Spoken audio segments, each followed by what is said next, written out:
No cabe duda de que esta noche la presencia de la imagen, los fotogramas de impacto, van vertebrando, ¿no? Lo que es la aventura dominical de Cuarto Milenio. En especial estas que les voy a mostrar y que ustedes seguro, si tienen cierta edad, recuerdan y no han podido olvidar.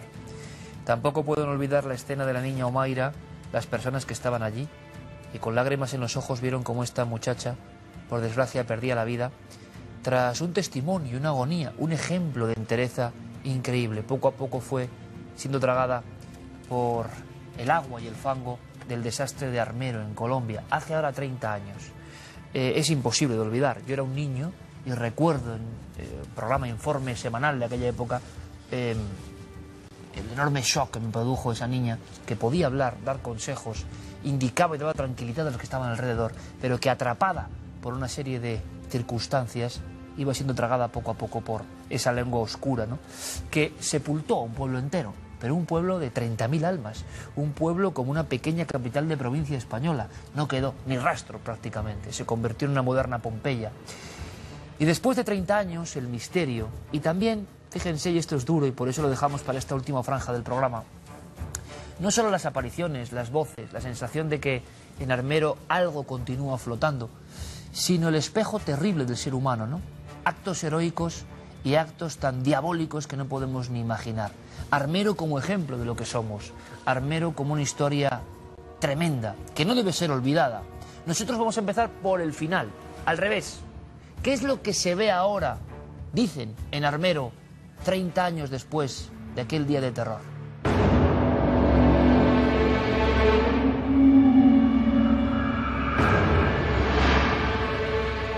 Armero es un camposanto porque allí murieron más de 30.000 personas de una manera inesperada, pero digamos la verdad, fue también muertes anunciadas,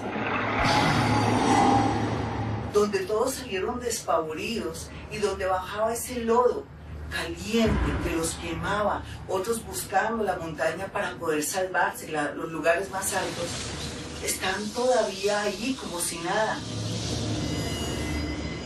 Pudimos constatar algo, o por lo menos yo lo pude constatar, que Armero nunca murió.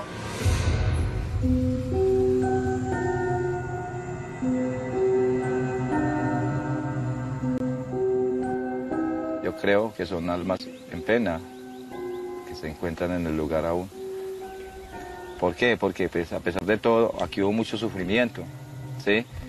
Acá, a pesar de que Juan Pablo II declaró el lugar como camposanto, pues de todas maneras hubo mucho sufrimiento y por eso creo que aún se encuentran almas por ahí rondando.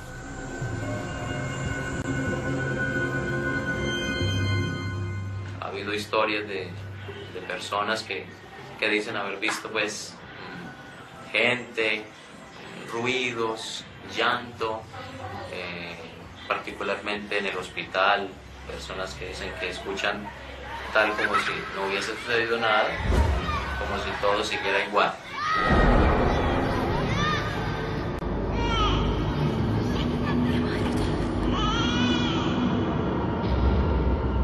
He escuchado muchas historias acerca de llantos que se escuchan en el hospital porque la zona de maternidad quedaba en el primer piso y el hospital se vino abajo, se desplomó. Y las personas que pasan por la carretera oyen personas lamentándose.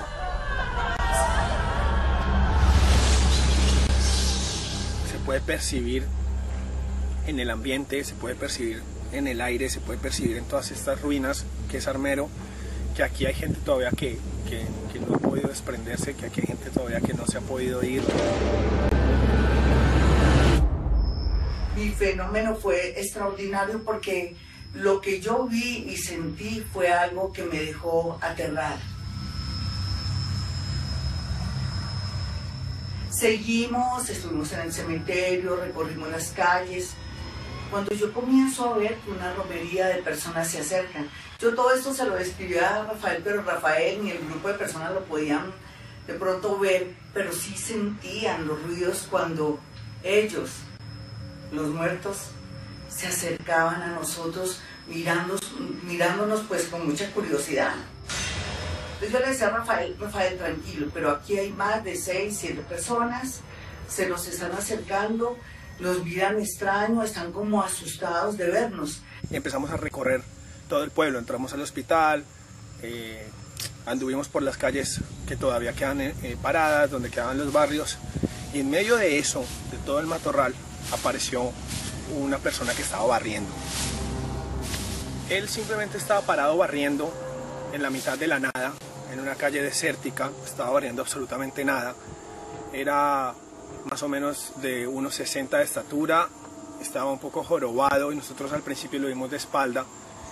Quisimos llamarlo para preguntarle si nos podía indicar dónde quedaba el cementerio, porque lo estábamos buscando y no nos respondió. Cuando nos acercamos y yo le hice la pregunta, pude notar que tenía la cara un poco como quemada y no hizo ningún sonido, no nos dijo nada, simplemente hizo una seña, nos señaló dónde quedaba el cementerio y nosotros seguimos andando. En ese momento en que yo lo vi, no fui consciente que era un fantasma, pero me pareció muy extraño a mis amigos y a mí ver a una persona en mitad de la nada barriendo. Nos dio un poco de susto y al regresar solamente había una manera de regresar y no lo volvimos a encontrar por ningún lado. No había manera de que esa persona se desapareciera tan rápido sin que nosotros lo viéramos, porque teníamos toda la periferia para observar por dónde se iba. En ese momento ya yo empecé a presentir que se trataba de una persona que no estaba en este mundo. Hay muchos casos en que personas lo han visto, ¿no? lo han vivido, un familiar, después de tanto tiempo, de 3, 4 años de fallecidos, y se le presenta el familiar pidiéndole oración, porque aún no ha podido pues como irse tranquilo. Entonces pues aunque la iglesia es muy prudente en esto, no podemos negar que hay situaciones misteriosas.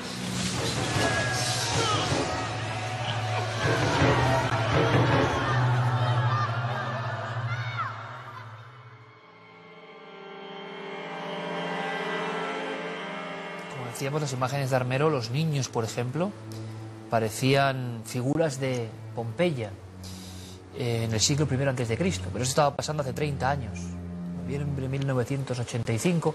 ¿Qué sabemos, Carmen, de Armero antes de la tragedia? Es decir, hay un volcán, el Nevado del Ruiz, que se desploma, una de las laderas se desploma sobre Armero, y no hay muchos casos. El de Yungay en Perú, que contamos una vez, con más muertes todavía, pero es que son 30.000 habitantes prácticamente los que quedan ahí sepultados. Sabemos que era una ciudad muy próspera, que había 40.000 almas que estaban viviendo allí y que sí que es cierto que habían aprendido a convivir con ciertas cenizas que de vez en cuando el volcán lanzaba. Ellos habían sido avisados porque una gran piedra se había caído y había taponado parte de un río que pasaba por Armero. Además tenían la conciencia de que un día u otro este pueblo se iba a inundar, pero siempre le habían dicho que ese agua no llegaría más que por encima de los tobillos. Incluso habían dicho que, bueno, si hubiera pasado algo más, tenían que tener una serie de medidas en su casa, unas escaleras para subirse a la parte de arriba de las viviendas y que nadie iba a tener ningún problema.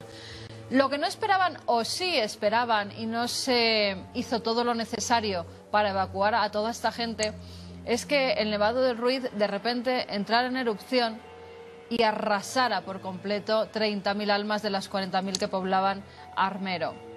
Los armeritas ni siquiera se asustaron hasta que no vieron una gigantesca ola de lodo de más de 5 metros que iba arrasando con todo lo que encontraba. Además, tenía no solamente lodo, también lava, con lo cual hubo mucha gente que pereció quemada. Los primeros que murieron tenían grandes quemaduras, quedaron sepultados bajo las casas porque iba tirando casas, postes de teléfonos. Hubo mucha gente, fíjate, que intentó huir en sus camionetas, en sus coches, y los supervivientes relataban que casi...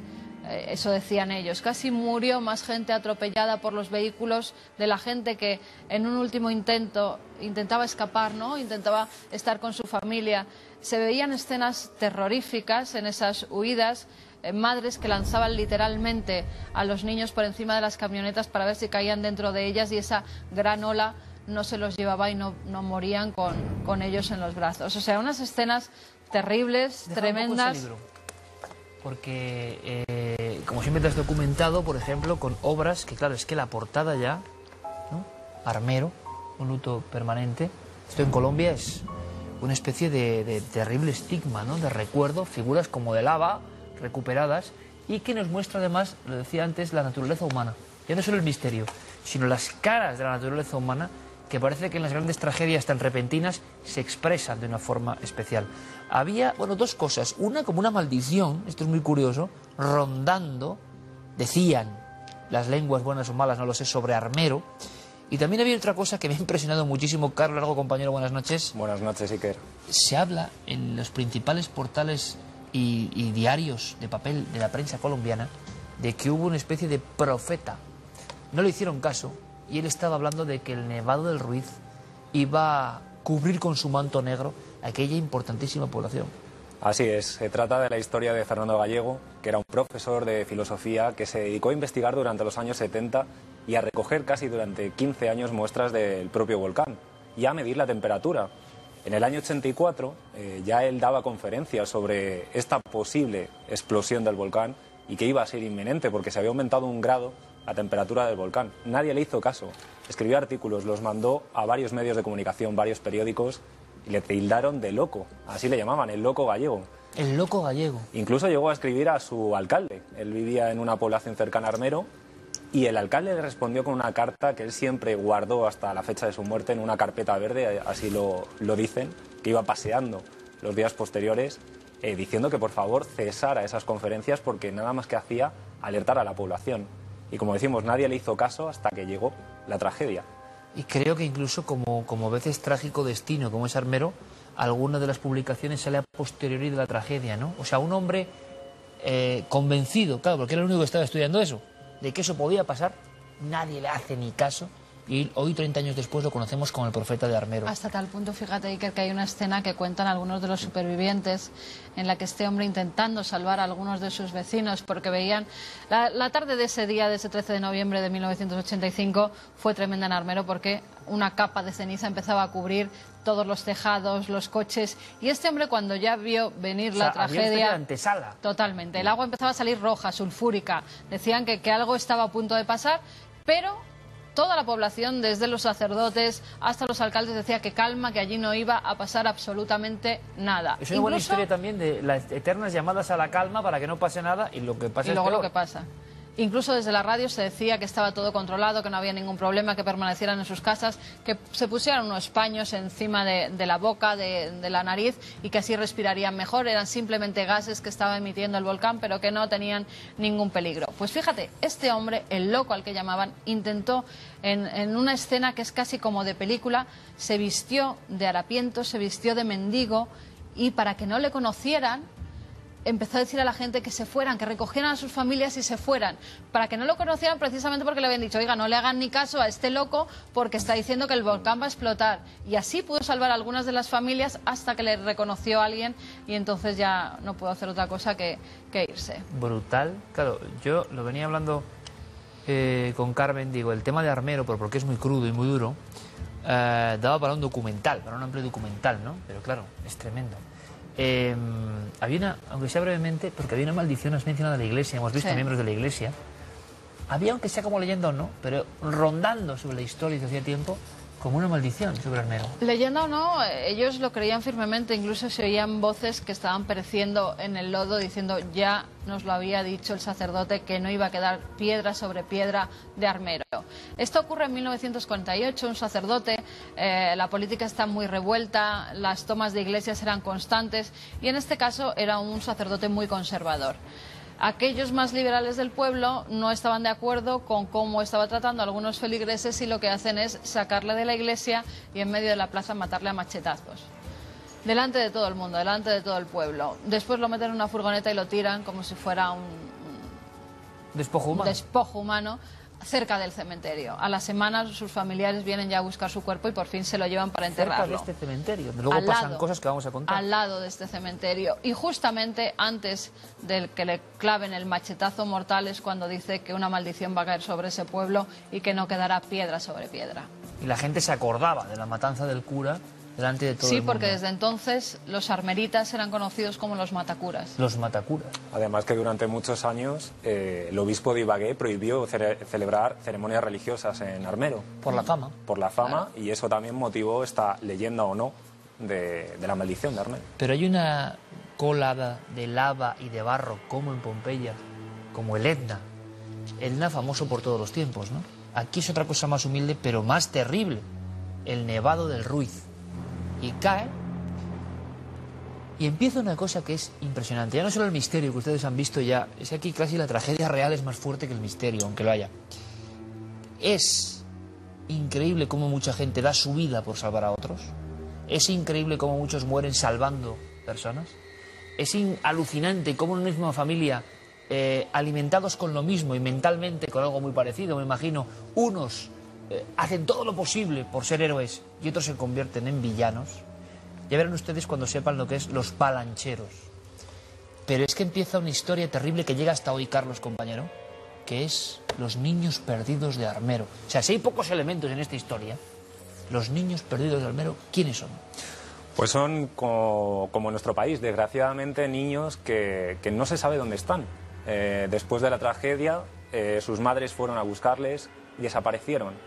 Se cuenta, como en muchos otros casos, que hubo tráfico de niños que se vendieron, que fueron robados en algunas ocasiones o que fueron dados en adopción a otros países. El caso es que ahora mismo hay una fundación, la Fundación Armando Armero, cuyo presidente, Francisco González, que me puse en contacto también con él para que me diera información, están tratando de localizar 30 años después. Existen 3 libros, el llamado libro blanco, que son de los casos de niños con más de 230 casos, niños perdidos que no se saben dónde están, el libro verde, que son unos 6, aproximadamente 7 casos de adultos que se han puesto en contacto con Francisco para localizar a sus familiares porque saben que fueron adoptados, y el oficial, el libro rojo. El caso es que hay historias sorprendentes como la del pequeño John, que durante aquellos años salió en la televisión de Colombia en varios reportajes porque no se sabía quién era. Le llamaban John porque ahí estaba en un orfanato, en un hospital, después de pasar muchas penurias. Sobrevivió. Y le llamaban el niño al que todo el mundo quería robar, porque fueron varias las personas, varias familias las que trataron de quedarse con el niño sin dar ningún tipo de explicación. ¿El por qué? Pues claro, muchas personas no tenían la documentación, no podían mostrar si era su hijo o no. Se aprovechaban de En todo eso. ese guirigay, en todo ese desastre, hay personas que en vez de salvar a otros, empiezan a llevarse a los niños que no son suyos.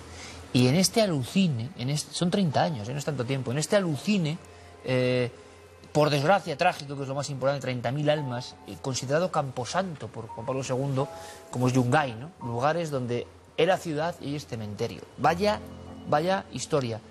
Hay cosas tan impresionantes todavía, como me contaba Carmen, que ya la conocen, se ha metido junto con Carlos, con un gran trabajo, se han metido los dos a fondo, esto había que contárselo a ustedes. Historias de cuando a veces han encontrado esos niños de Armero por el mundo y tristemente algunas la conexión, claro, se ha perdido la conexión. 30 años después esos niños ven a sus padres y no saben quiénes son. Hay historias tremendas cuando desde madres que decidieron quitarse la vida después de no lograr encontrar a sus hijos, no pudiendo soportar esa pena, ¿no? Esa pérdida, y sabiendo además que habían sido adoptados, que habían salido con vida, porque se veían en las imágenes. Hay muchas imágenes grabadas de niños siendo llevados en helicópteros, ya en los hospitales, y las madres los reconocen perfectamente. No es que este era mi hijo y vemos que está bien, que no tiene heridas graves, con lo cual tuvo que salir con vida y alguien se lo tuvo que llevar. Pero hay un caso que es el de un chico que vuelve 25 años después a la plaza de Armero. Está pues allí viendo todos los monumentos que hay, ¿no?, en homenaje a las víctimas, un pequeño museíto que también han creado los vecinos de allí, y se le acerca una señora y le dice: usted es mi sobrino. Y le dice: bueno, señora, no, yo vivo en Bogotá, yo no tengo nada que ver con esto. Y le dice: sí, usted tiene una herida en la oreja y también tiene una herida en una parte que no es visible. Y él le dice efectivamente que sí, que cómo puede saber esos datos. Dice: es que, como le decía, usted es mi sobrino y ahora mismo voy a llamar a su madre para que le conozca. Habían pasado 25 años desde la tragedia. La madre llega y le conoce, efectivamente es su hijo. Las muestras de ADN lo confirman. Pero ocurre una cosa, ese niño que con 3 o 4 años es arrancado del seno materno, vive con otra familia, es criado con otra familia, con 3 o 4 años no tiene conciencia, simples recuerdos, ¿no? Muy vagos de lo que era Armero y de lo que era su familia. La verdadera familia es la que le adopta, con la que vive toda su pubertad, su juventud y su madurez ya.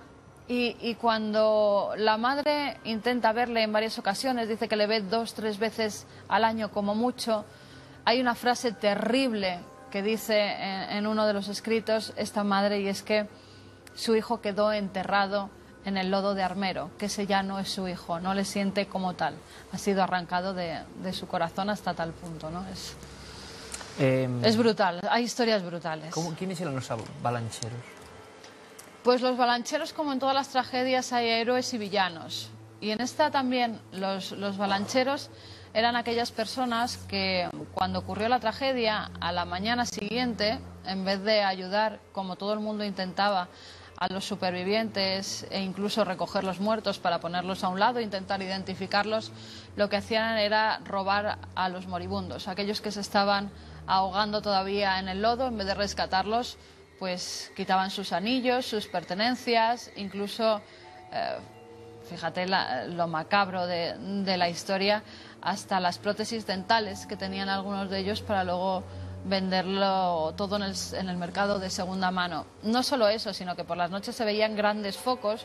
En un principio la gente que estaba ayudando a los supervivientes, que no podían sacarlos, que estaban enterrados bajo muros, bajo sus propias casas, creían que eran socorristas que estaban trabajando por la noche, hasta que se dieron cuenta que eran estos balancheros que estaban desvalijando todas las casas, todas las pertenencias, se llevaban puertas, se llevaban ventanas. Todo lo que había que pudiera ser limpiado y vendido posteriormente era robado. Con lo cual Armero, 30.000 muertos hace 30 años, yo creo que es bueno recordarlo para que no se olvide. Alguien ya clamaba que esto iba a ocurrir, nadie le hizo caso. Llamada a la calma. No sé si podemos adoptar enseñanzas de todo esto, ¿no? Pero lo curioso es que cómo es posible, ¿no? Lo que hace al bueno bueno y lo que hace al malo malo, tan definido en un lugar tan pequeño, expresándose con toda esa luz y sombra de la que curiosamente hoy estamos a hablar, ¿no? La pelea permanente entre la luz y la sombra. Bueno, esa sombra continúa un poco, ya no solo con los fenómenos que hemos intercalado de alguna forma o variado el modo habitual de contar estas cosas, contar la tragedia y luego el misterio. Aquí casi es mejor el misterio, que se queda casi en ridículo comparado con la fuerza enorme de la tragedia. Pero es que la tragedia sigue un poco hoy. Ese cementerio que ustedes han visto de Armero, esa sensación de vandalismo o de elegir un lugar oscuro, desde luego de oscuridad y de ritos extraños, hoy, 30 años después, Carlos, está ocurriendo ahora mismo. Como ha dicho Carmen, esas personas se dedicaron a expoliar todo, y entre ellos el cementerio, que curiosamente fue uno de los pocos lugares que se salvó de la tragedia, sí, y que sirvió de refugio para los supervivientes. Y a día de hoy está todos los cráneos, todos los huesos, los restos óseos volcados, tirados, lo podemos comprobar. O sea, que eso que hemos visto es vandalismo y no acción de la lava. Es vandalismo y fruto de acciones de sectas satánicas, porque hay titulares de prensa que hacen magia negra, que van a recoger esos restos, principalmente restos de niños, para utilizarlos como rituales satánicos. Pero vamos a ver, Carlos, ¿me quieres decir que la secta satánica o el que se crea satánico, no lo sé, en Colombia, que es un lugar donde ha habido varios casos de este tipo, de satanismo, acuden a un lugar que dice, vamos a ver, ¿dónde hay el mayor sufrimiento? ¿Dónde está la puerta de la oscuridad? Esa que buscan. ¿Y se van a Armero por las noches? Por supuesto. Además, hay multitud de denuncias desde los sacerdotes, ¿no?, de los pueblos de alrededor, de Armero Guayabal, que denuncian esta situación de abandono, de poca vigilancia del cementerio. Y, por supuesto, el expolio, que, como ha dicho Carmen, desde prótesis dentales, desde joyas... O sea, que los balancheros y la historia del 85 sigue continúa hoy, pero envuelta en el tema de la magia negra. Ahí está. También, fíjate, es que es un lugar muy, muy pobre. Este pueblo no ha vuelto nunca a resurgir. Todos los... Fue importante y ahora se ha caído en una depresión brutal. Totalmente. Después de la... Además es que ni siquiera dieron ayudas a toda esa gente que lo perdió todo. Que si ya tenían poco, se quedaron absolutamente sin nada. Con el trauma, además, de haber vivido escenas horrorosas, de estar pisando los cadáveres de sus propias familias, notaban cómo estaban debajo de ellos. Bueno, ahí tenemos la historia de Omaira, ¿no? Está la que historia sería que se nos el quedó icono, a todos, ¿no? El icono, yo creo, tú decías que has visto mucha documentación, yo no he podido verla, de verdad, se lo confieso, ¿para qué vamos a andar de la gente que llorando hoy intentó ayudar a esta niña que durante un par de días, ¿no? 72 horas 72 casi. horas Estuvo... fue cubriéndole el agua y ella dio una muestra increíble de saber estar en esas circunstancias. Las imágenes de esta niña son una muestra de cómo una pequeña puede dar una lección, ¿no? a mucha gente adulta que se enfrentaba como podía al dolor. Ella no solamente se preocupaba por los socorristas que intentaban rescatarla, es más, les decía, váyanse a dormir que están muy cansados, llevan mucho Ella tiempo. con el agua, y el agua subía. El agua estaba metida con una especie de charco, de balsa que se había hecho y estaba atrapada por el cadáver de su tía, que notaba que la estaba pisando, y por dos muros que le aprisionaban las piernas. No la podían sacar. Era imposible. Era imposible. Era imposible en la circunstancia en la que se encontraba todo el mundo, ¿eh? Porque hoy en día... Fue un escándalo mundial, de todas formas. Las imágenes de Omaira... Hace 30 hay años muchas fueron... voces que dicen que la hubieran podido salvar Ya. y otras que dicen que la niña estaba sentenciada a muerte. Se necesitaba una motobomba para quitar ese agua y ver verdaderamente por dónde estaba la niña aprisionada. Esa motobomba no llega hasta el mismo día en el que ella muere y es por un reportero del Tiempo, del periódico El Tiempo, que consigue la motobomba, la lleva hasta Armero, impactado por las palabras de esa niña con la que había podido hablar, que había dicho ante las cámaras que la grabaran porque iba a salir triunfante de esa tragedia, que no podía morir con tan solo 13 años. Se despedía de su mamá, se despedía de su papá y por desgracia muere. Muere porque cuando llega la motobomba ya es demasiado tarde. Las piernas ya las tiene destrozadas, solo queda una cosa, o amputárselas y iba a morir desangrada, o dejarla morir en el sitio donde estaba. Y decidieron que era mejor dejarla morir sin más sufrimiento para la pequeña, porque no tenían para hacerle la cirugía allí. Se convirtió en un símbolo a nivel mundial, además, hasta tal punto que hay hoy en día muchos colegios, muchas escuelas, hasta en Japón, en Francia, que llevan su nombre. Y peregrinación hoy, otra cara, ¿no? Peregrinación a su tumba, porque el sitio donde la dejaron morir, ellos ni siquiera intentaron sacar su cuerpo porque la tenían que descuartizar para sacar el cuerpo. Y lo que deciden es poner unas puertas, unas piedras, unos muros encima de su cuerpo y dejarla allí enterrada para siempre. Desde entonces, ese lugar es un lugar de peregrinaje porque además se está diciendo que esa niña ya ha hecho varios milagros. Hoy en día es la tumba más grande que se puede ver allí porque la gente que supuestamente ha vivido esos milagros, esas curaciones milagrosas dentro de su familia, le dejan una plaquita dándole las gracias a la pequeña Omaira. Curiosamente, Armero, como decías, Carmen, nunca volvió a su esplendor inicial. Aquella lengua de lodo sepultó toda posibilidad de futuro y como estoy seguro que este programa lo van a ver en Armero, o en las circunscripciones próximas, mandamos un fuerte abrazo a todos aquellos héroes, que los hubo y muchos, héroes del fango, héroes del barro, ¿no? No a los balancheros, desde luego, que por desgracia también vivirán algunos de ellos, ¿no? Y a toda esa gente que no recibió ninguna ayuda y salió para adelante. Y siguen viviendo. Sí, Carlos, saben muy bien los fondos donde fueron. Carlos, aparte de todo esto increíble, lo que tenemos, que yo creo que no hace falta ni redundar, es un montón de personas que años después van viendo que en ese lugar, pues lo que hemos visto, voces, llantos, apariciones recurrentes como lo de ese barrendero, y como decían y te contaban a ti, como si todo siguiese exactamente igual, como si nunca hubiese caído un pedazo de volcán sobre Armero. La frase es esa, que Armero sigue vivo, que no son conscientes de haber muerto, tuvieron que ser aplastados por ese fango, por ese lodo, y se quedaron ahí. Y bueno, la sensación que tiene mucha gente es que continúan haciendo sus Gente labores. un poco sensible, ¡pum!, conecta, ¿no? Sí, Pero periodistas... Se cuentan historias vinculadas al antiguo hospital, de que se escuchan esos llantos de niños todavía en esa primera planta. Se cuenta también que se ve a una mujer con un niño al lado en la carretera y que justo cuando pasan los coches paran y ya desaparece delante de ellos, y que incluso los coches se quedan parados durante horas allí. Se cuentan multitud de apariciones. Incluso la de Rosita, que era la encargada de limpiar la iglesia, se escucha todavía su voz llamando a las procesiones que se realizaban en Has hablado con Armero. un montón de gente y todos, desde diferentes puntos, muchos periodistas, bomberos, creen firmemente que Armero no ha muerto, que sí que hay algo flotando, porque fue tan inmediato de la muerte que... Avisan de esas dos cosas, que Armero sigue vivo y que jamás se debería reconstruir sobre ese camposanto, porque quieren que quede como tal, como un recuerdo en las víctimas de esta tragedia. Carmen, Carlos, qué tremenda crónica, porque es tremenda, pero de verdad, dentro de lo tremendo, qué bien lo habéis contado, cómo habéis desglosado la información de una realidad que pasó hace 30 años, yo tenía 12 años cuando pasó lo de Omaira, Y mira, es que dicen en Colombia que ha habido muchos omairas. Efectivamente, seguro, segurísimo. Pero cuando tienes la imagen de una que pasa por esa penuria terrible que nadie tendría que vivir, claro, se te queda de una forma muy especial.